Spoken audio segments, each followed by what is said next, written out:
Hello guys, welcome back to my YouTube channel yes Chem Study a way of success. मैं हूं आपका educator Shivam Mishra और यहाँ पे क्लास 12th बायोलॉजी का जो चैप्टर नंबर 2 है पुष्पी पादपों में लैंगिक प्रजनन, जितने भी आपके बोर्ड एग्जाम में प्रश्न बनते हैं वो सारा मैं लेके आया हूँ। बस अध्याय 2 से इतने ही आपको पढ़ के जाना है और यही आपके बोर्ड एग्जाम में बार बार रिपीट होती हैं, ठीक है ना। तो अगर ये वीडियो आप देख लेंगे तो क्लास 12th बायोलॉजी का जो चैप्टर नंबर 2 है उसका जितने भी ऑब्जेक्टिव हैं, जितने भी ऑब्जेक्टिव क्वेश्चन हैं वह आपके कवर हो जाएंगे। कोई अन्य वीडियो या फिर कोई भी अन्य चीज आपको पढ़ने की चीज मेरे प्यारे बच्चों है ही नहीं। बस आपको इतना ही और यही वीडियो केवल केवल आपको पढ़ लेना है। और इसका जो पीडीएफ है विथ आंसर मैं टेलीग्राम पे सेंड कर दे रहा हूँ। जैसे ही वीडियो मेरा अपलोड होता है जो क्वेश्चन आंसर का पीडीएफ है उसका मैं अपने टेलीग्राम चैनल एसकेएम स्टडी पर सेंड कर देता हूं। तो जाके हमारा टेलीग्राम ज्वाइन कीजिए, उसका लिंक डिस्क्रिप्शन के अंदर दिया है। यदि आपको नोट्स चाहते हैं तो नोट्स भी आपको उपलब्ध है। 99 रुपये में पूरा हैंड रिटेन नोट्स आपको कंप्लीट मिल जाएगा और केवल 99 रुपये में पूरा नोट्स कवर एकदम अच्छे से। क्वेश्चन आंसर तो फ्री में आपको टेलीग्राम में मिलता ही रहेगा। तो पीडीएफ जाके इसका डाउनलोड कर लीजिए, इसका पीडीएफ फ्री है और जाके बस यही पढ़ के आप जाइएगा। इससे ज़्यादा आपको कुछ भी पढ़ने की जरूरत है ही नहीं, ठीक है ना। तो सबसे पहला यहाँ पे प्रश्न है प्यारे बच्चों। प्रश्न क्या है? बीजांड का वह स्थान, इसको मैंने कल पढ़ाया था, आप वीडियो देखेंगे चैप्टर जो 2 पूरा कंप्लीट वीडियो है, अगर उसको पढ़ लेंगे नोट्स के द्वारा तो अच्छे समझ में आ जाएगा। तो बीजांड का वह स्थान जहां बीजांड वृंत जुड़ा होता है उसे कहते हैं। बीजांड का वह स्थान जहां पे क्या जुड़ा होता है? बीजांड वृंत जुड़ा होता है, उसे क्या कहते हैं? निभाग कहा जाता है, नाभिका कहा जाता है, या केंद्रक कहा जाता है, या फिर माइक्रोपाइल कहा जाता है। तो बीजांड का वह स्थान जहां बीजांड वृंत जुड़ा होता है उसे हम लोग नाभिका कहते हैं। उसे प्यारे बच्चों क्या कहते हैं? नाभिका कहा जाता है। और नाभिका को ही क्या कहते हैं? हाइलम कहते हैं। नाभिका को ही क्या कहा जाता है? हाइलम कहा जाता है। तो बीजांड का वह स्थान जहां बीजांड वृंत जुड़ा होता है उसे हम लोग हाइलम कहते हैं, यानी बोले तो नाभिका कहा जाता है। तो जहां पे नाभिका होता है वहीं से क्या जुड़ा होता है? आपका बीजांड वृंत जुड़ा होता है। तो उत्तर नंबर क्या हो जाएगा? नाभिका। सही आंसर आपका ख हो जाएगा, ठीक है ना। याद कर लीजिए, बहुत इंपॉर्टेंट, बार बार ये बोर्ड एग्जाम में आपके रिपीट किए जाते हैं। चलिए अगला प्रश्न है। यहाँ पे प्रश्न क्या है? पराग नलिका का अध्यावरण द्वारा बीजांड में प्रवेश कहलाता है। जो पराग नलिका होती है यह किसमें प्रवेश करती है? अध्यावरण द्वारा। पराग नलिका का अध्यावरण द्वारा बीजांड में प्रवेश क्या कहलाता है? निभागी युग्मन, अंडद्वारी प्रवेश, इनमें से कोई नहीं, या इनमें से दोनों, या फिर इनमें से कोई नहीं। तो पराग नलिका का अध्यावरण द्वारा बीजांड में प्रवेश जो होता है वह हमारा क्या हो जाएगा? इनमें से कोई नहीं। न ही उसे हम लोग निभागी युग्मन कहते हैं और न ही अंडद्वारी प्रवेश कहते हैं। तो पराग नलिका का अध्यावरण द्वारा बीजांड में प्रवेश क्या कहलाता है? इनमें से कोई नहीं, ठीक है ना। चलिए तीसरा प्रश्न प्यारे बच्चों, बहुत इंपॉर्टेंट है प्रश्न तीसरा। बहुसंघी दशा पाई जाती है। जो बहुसंघी दशा होती है वो कहाँ पाई जाती है? वाह्य दल में बहुसंघी दशा पाई जाती है, जायांग में बहुसंघी दशा पाई जाती है, पुमंग में पाई जाती है, या दल पुंज में पाई जाती है। तो बहुसंघी दशा कहाँ पाई जाती है? तो प्यारे बच्चों जो बहुसंघी दशा पाई जाती है वह आपका पुमंग में पाई जाती है। बहुसंघी दशा किसमें पाई जाती है? बहुसंघी दशा पुमंग में पाई जाती है। सही ऑप्शन क्या हो जाएगा? ग हो जाएगा। तो पीडीएफ आपको, इसका पीडीएफ पूरा कंप्लीट पीडीएफ है, टेलीग्राम एसकेएम स्टडी पे मिलेगा। जाके ज्वाइन कीजिए टेलीग्राम को, टेलीग्राम ज्वाइन कीजिए, इसका पीडीएफ टेलीग्राम एसकेएम स्टडी पर ही मिलेगा। तो बहुसंघी दशा किसमें पाई जाती है? पुमंग में बहुसंघी दशा पाई जाती है। अगला प्रश्न है प्यारे बच्चों, प्रश्न क्या है? प्रतिमुखी कोशिकाएं वह होती हैं जो उपस्थित होती हैं, यानी कि जो प्रतिमुखी कोशिकाएं होती हैं वह होती हैं जो उपस्थित होती है। कहाँ पर उपस्थित होती हैं, ये मैं कल आपको पढ़ा था सेकंड चैप्टर, जब आगे पूरा देखेंगे वीडियो तो समझ आ जाएगा। निभागीय छोर पर, अंडद्वार पर छोर पर, मध्य में, या इनमें से कोई नहीं। तो प्रतिमुखी कोशिकाएं वह होती हैं जो उपस्थित होती हैं।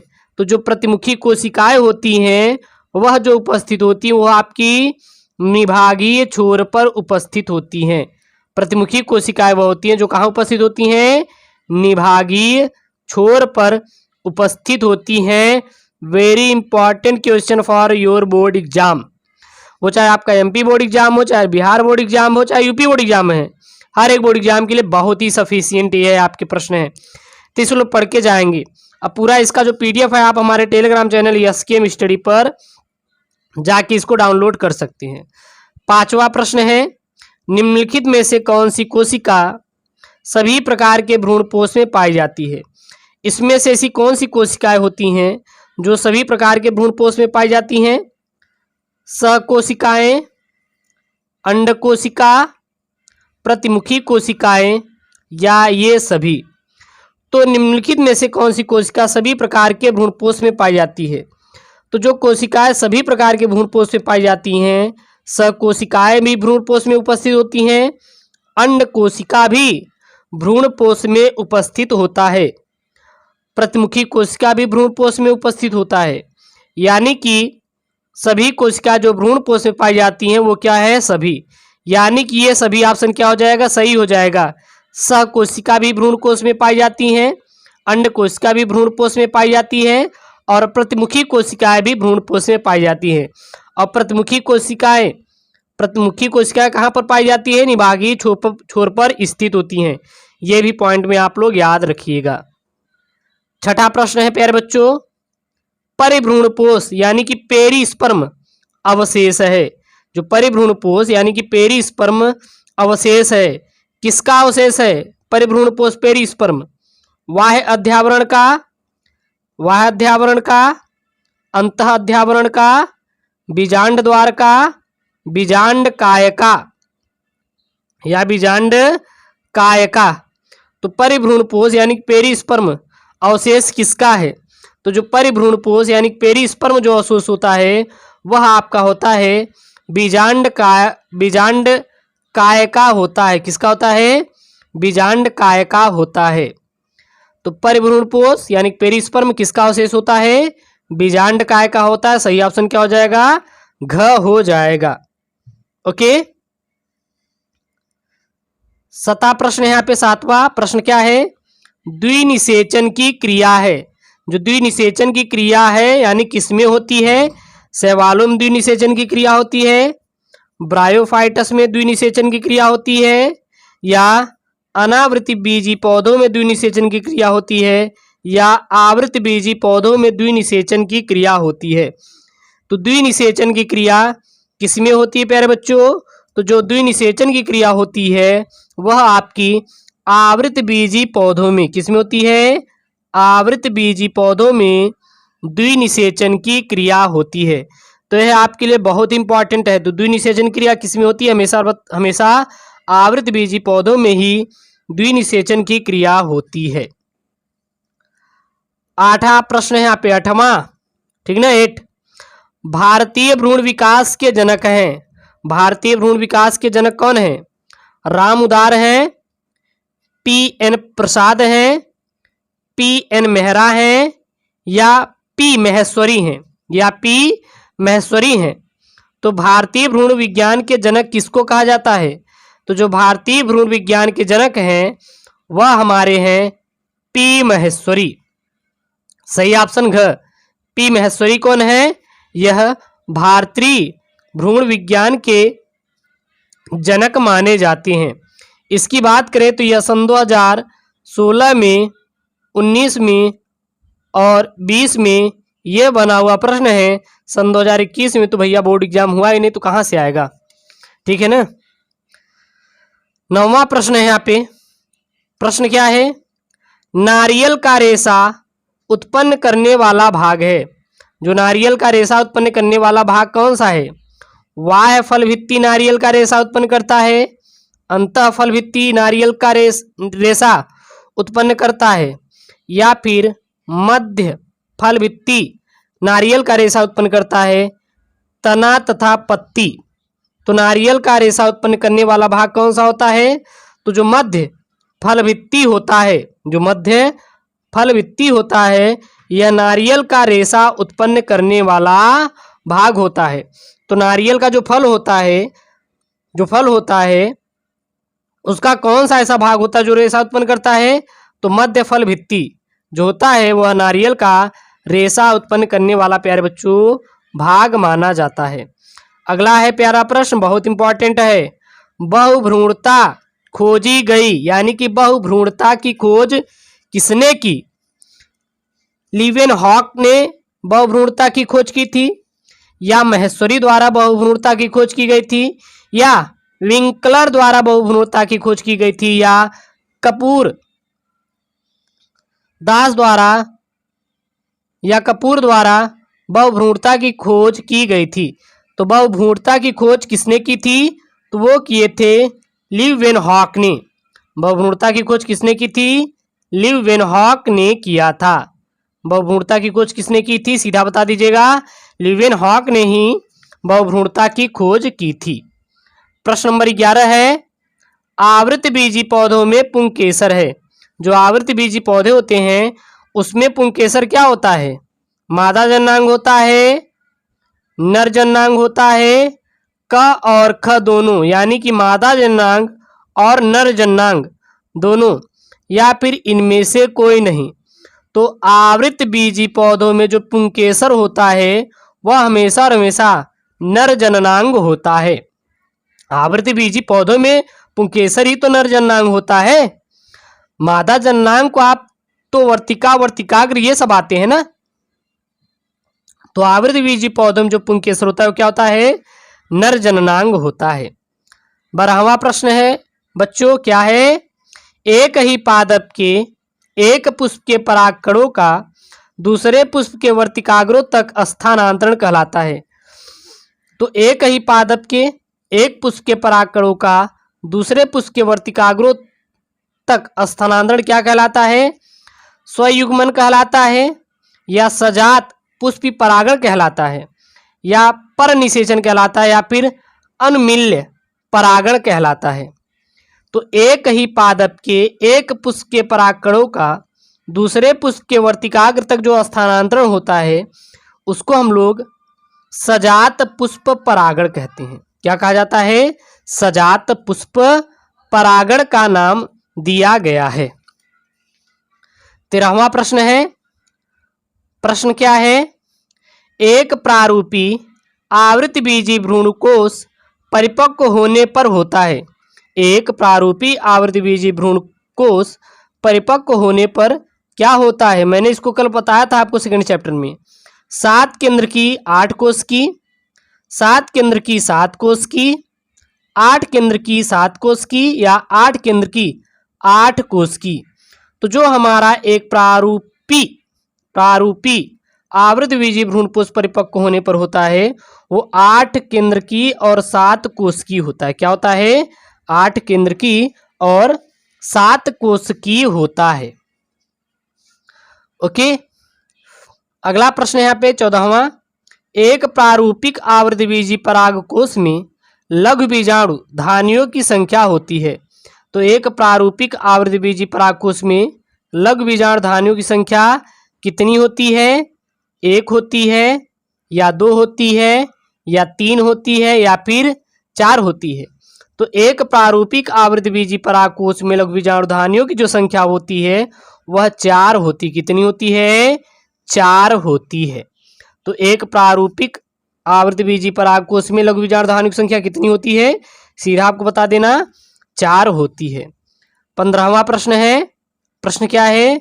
200 लघु बीजाणुओं के निर्माण के लिए प्रकार्यात्मक लघु बीजाणु मात्र कोशिकाओं में कितने अर्धसूत्री विभाजन होंगे?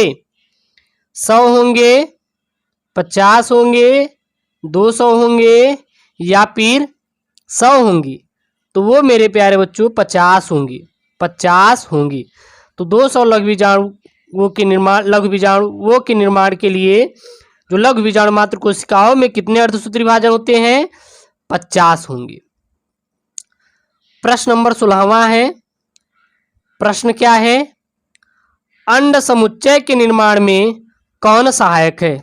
यानी कि इसमें से अंड समुच्चय के निर्माण में कौन सहायक होता है?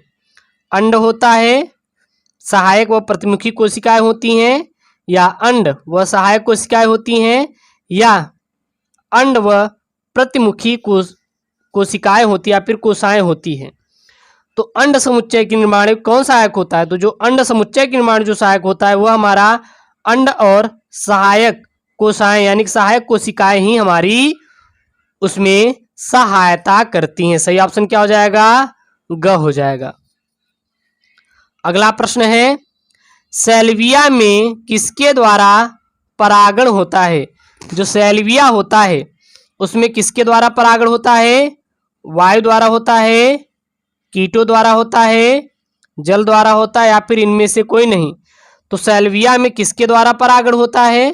तो जो सैल्विया होता है उसमें कीटों के द्वारा परागण होता है। सैल्विया में किसके द्वारा परागण होता है?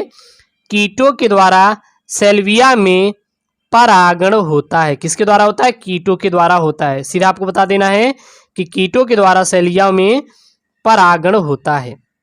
8वां प्रश्न है, 18वां है यहाँ पे, किसमें कीट परागण होता है? ऐसा कौन सा है जिसमें कीट परागण होता है? गेहूं, अंजीर, गुड़हल या हाइड्रीला? तो किसमें कीट परागण होता है? तो जो कीट परागण होता है वह आपका अंजीर में होता है। अंजीर में परागण किसके द्वारा होता है? जो अंजीर में परागण होता है वह आपके हमेशा हमेशा कीट परागण होता है। तो कीट परागण किसमें होता है? अंजीर में होता है।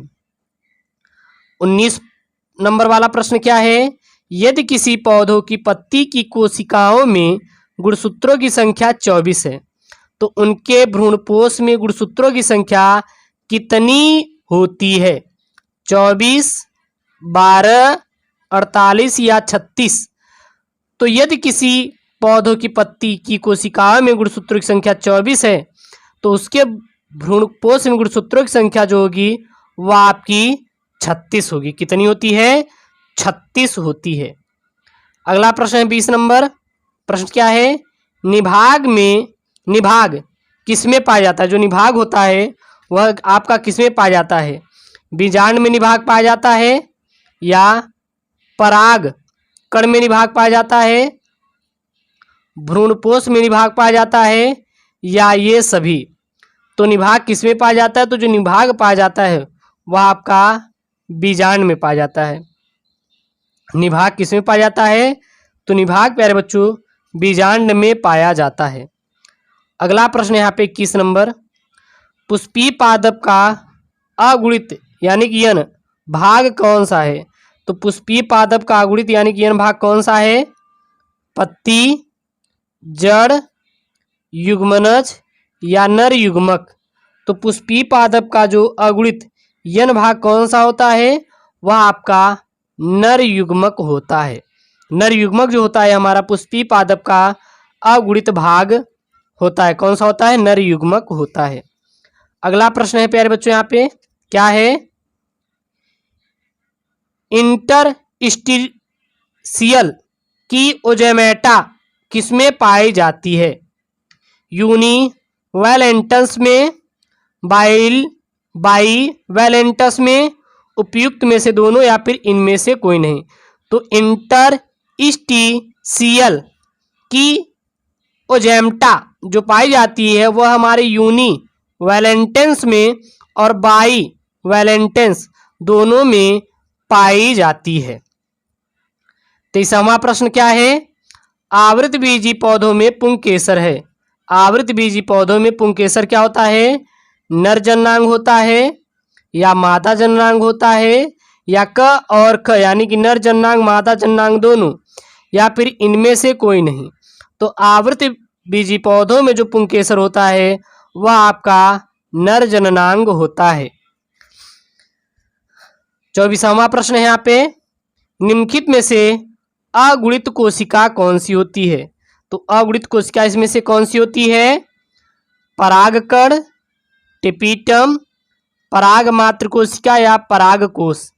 तो निम्नलिखित में से अगुणित कोशिका कौन सी होती है? तो जो परागकण होते हैं यह हमारी अगुणित कोशिका होती है। परागकण क्या होते हैं? हमारे परागकण अगुणित कोशिका होती है। अगला प्रश्न यहाँ पे 25 नंबर, एक प्रारूपिक आवृतबीजी परागकोश में लघु बीजाणुधानियों की संख्या कितनी होती है? तो एक प्रारूपिक आवृतबीजी परागकोश में लघु बीजाणुधानियों की संख्या कितनी होती है? 1, 2, 3 या फिर 4? तो वो होती है आपकी 4। कितनी होती है? 4 होती है। तो एक प्रारूपिक आवृतबीजी परागकोश में लघु बीजाणुधानियों की संख्या कितनी होती है? 4 होती है। अगला है जहाँ पे 26वां प्रश्न है। प्रश्न क्या है? परागकण मात्र कोशिका में गुणसूत्रों की संख्या होती है। परागकण मात्र कोशिका में गुणसूत्रों की संख्या कितनी होती है या कैसी होती है? अगुणित होती है, द्विगुणित होती है, त्रिगुणित होती है या बहुगुणित होती है? तो परागकण मात्र कोशिका में गुणसूत्रों की जो संख्या होती है वह प्रायः द्विगुणित होती है। कैसी होती है? द्विगुणित होती है। अगला प्रश्न यहाँ पे 27 नंबर, किसी परागकोश की लघु बीजाणुधानी की बाह्यतम व भीतरी परतें क्रमशः होंगी एंडोथीसियम व टेपिटम, एपिडर्मिस व एंडोडर्मिस, एपिडर्मिस व मध्य परतें, एपिडर्मिस व टेपिटम। तो किसी परागकोश की लघु बीजाणुधानी की बाह्यतम व भीतरी परतें क्रमशः जो होती हैं वह एपिडर्मिस व टेपिटम होती है। क्या होती हैं? एपिडर्मिस व टेपिटम होती हैं। अगला और लास्ट प्रश्न है यहाँ पे, भ्रूण कोश होता है। जो भ्रूण कोश क्या होता है? मादा युग्मकोद्भिद, गुरु बीजाणुधानी, मादा युग्मक, गुरु बीजाणु। तो जो भ्रूण कोश होता है वह प्रायः मादा युग्मकोद्भिद होता है। ठीक है, और ये बहुत इंपॉर्टेंट है। क्लास 12 बायोलॉजी चैप्टर 2 का ऑल इंपॉर्टेंट जितने भी आपके महत्वपूर्ण प्रश्न जो कि बोर्ड एग्जाम बनते हैं वो मैं बता दिया हूँ इसमें। और पीडीएफ आपको मेरे टेलीग्राम चैनल एसकेएम स्टडी पर इसका आपको मिल जाएगा, जाके वहाँ से डाउनलोड कर लीजिए फटाफट और एक बार दोस्तों के साथ शेयर कर दें। ओके दोस्तों, थैंक यू, जय हिंद।